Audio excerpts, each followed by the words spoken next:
أشرنا في أولى الحملات اللي راح تكون هي إن شاء الله تعالى عدة حملات في الأيام القادمة. الحملة هي عبارة عن حملة تشجير انطلقت من جامعة الشمال الخاصة حتى نكون يعني حجرة الأساس في بناء أو زرع فكرة في قلوب الناس اللي هي عملية تشجير في المحرر، خصوصا في الفترات الماضية حصل يعني عملية قطع واحتطاب للأشجار بشكل جائر، يعني أدى إلى ظهور صورة غير لائقة في المحرر.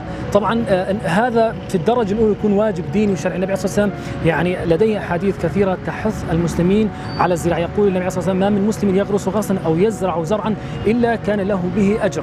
طبعا هاي نحن كانت في البداية، لكن نتمنى أنه من جميع الناس تشاركنا في هاي الحملة حتى لو كان في بيوتهم في أماكن تواجدهم. الهدف يعني أنه يكون المحرر أخضر، ما يكون يعني متصحر. يعني في فترات الصيف رح يحصل غبار، وجود أشجار كثيفة تلطف الجو حتى الناس لا تصاب بالأمراض ويجدوا أماكن يعني يجلسوا فيها، خصوصا يعني فقلت لك الفترة الماضية إنه ما كان في مكان الناس تجلس فيه، وفي الصيف حرارة الشمس عالية.